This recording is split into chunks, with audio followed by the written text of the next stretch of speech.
Hormuz జలసంధిని Iran మూసేయడంతో ప్రపంచ supply chain భారీగా ప్రభావితం కానుందా? యునైటెడ్ అరబ్ ఎమిరేట్స్ పోర్టుల నుంచి నౌకల రవాణా నిలిచిపోనుందా? భారత్పై కూడా ఎఫెక్ట్ పడబోతుందా? గల్ఫ్ దేశాల్లో మొదలైన హైటెన్షన్ తోటి బంగారం, వెండి ధరలు మరింతగా పెరగబోతున్నాయా?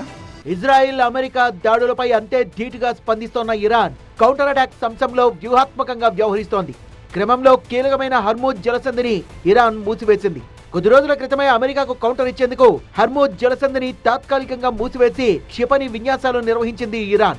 అంతర్జాతీయ వాణిజ్యానికి, చమురు రవాణాకు హర్ముజ్ జలమార్గం ఎంతో కీలకం. ప్రపంచ చమురు రవాణాలో 20% హర్ముజ్ జలసంధి ద్వారానే జరుగుతుంది. జలసంధిని మూసివేసే సామర్థ్యం తమకుందని ఇప్పటికే అమెరికాకు సంకేతాలు పంపింది ఇరాన్. దీన్ని పూర్తిగా మూసివేస్తే యుఏఈ పోర్టుల నుంచి నౌకల రవాణా నిలిచిపోనుంది.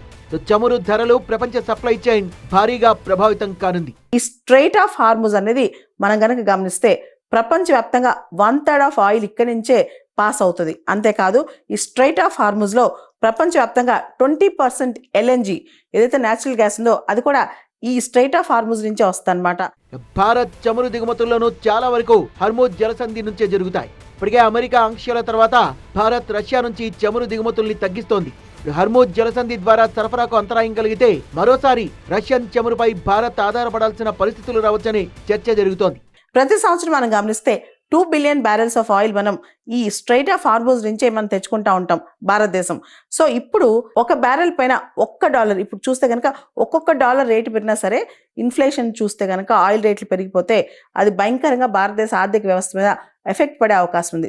గల్ఫ్ దేశాల్లో మొదలైన హైటెన్షన్ తో మళ్లీ బంగారం, వెండి ధరలకు రెక్కలొచ్చేలా చేశాయి. యుద్ధం మొదలైన వెంటనే బంగారం ధరల్లో భారీగా పెరుగుదల కనిపించింది. వెండి ధరలు కూడా రాకెట్లా దూసుకుపోతున్నాయి. మరోసారి కిలో వెండి ధర 3 లక్షల మార్కును దాటేసింది. యుద్ధం మొదలైన తొలి రోజే బంగారం, వెండి ధరలు ఈ స్థాయిలో పెరగడంతో రాబోయే రోజుల్లో ధరలు ఏ స్థాయిలో పెరుగుతాయో అనే ఉత్కంఠ నెలకొంది.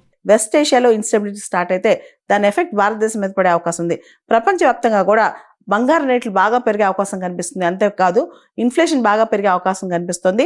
యుద్ధం చాలా పెద్దదయ్యే అవకాశం కూడా కనిపిస్తుంది అనమాట. ఎందుకంటే డొనాల్డ్ ట్రంప్ ఆల్రెడీ పిలిపించాడు, నేను ఇరాన్ అస్సలు వదలను, ఇరాన్ని కంప్లీట్గా నాశనం చేస్తానని చెప్పి. డొనాల్డ్ ట్రంప్ ఈ విషయంలో ఆయన అనుకున్న గ్లోబల్ ఆర్డర్ తీసుకొచ్చే దిశగా ఆయన ప్రయత్నాలు ముమ్మరం చేస్తున్నారు. ఈ టైంలో ఎవరికైనా సేఫ్ బెట్ బంగారం కాబట్టి బంగారం రేట్లు పెరిగే అవకాశం కనిపిస్తుంది. చమురు రేట్లు పెరిగే అవకాశం కనిపిస్తుంది. ఎకనామిక్ స్లో డౌన్ అయ్యే అవకాశం కనిపిస్తుంది అనమాట. కాబట్టి యుద్ధం అనేది ఎంతకాలం కొనసాగుతుంది, ఇరాన్ దారికి వస్తుందా లేదా ఆలోచిస్తే గనక ఇరాన్ ఖచ్చితంగా ఈ మధ్య కాలంలో అయితే ఇరాన్ వినదు, అమెరికా ఆగదనే చెప్పాలి. మరోవైపు దుబాయ్, అబుదాబితో సహా పలు ఎయిర్పోర్టుల్లో తీవ్ర గందరగోళం నెలకొంది. దుబాయ్ ఎయిర్పోర్ట్ లో వేలాది మంది ప్రయాణికులు చిక్కుకుపోయారు. గల్ఫ్ దేశాల్లో యుద్ధ ప్రభావం తీవ్రంగా ఉంది. Syria, Iran, Bahrain, Abu Dhabi, Israel దేశాల నుంచి విమాన సర్వీసుల్ని పూర్తిగా నిలిపివేశారు. క్రమంలో ఎయిర్ ఇండియా కూడా గల్ఫ్ దేశాల నుంచి విమాన సర్వీసుల్ని నిలిపివేసింది.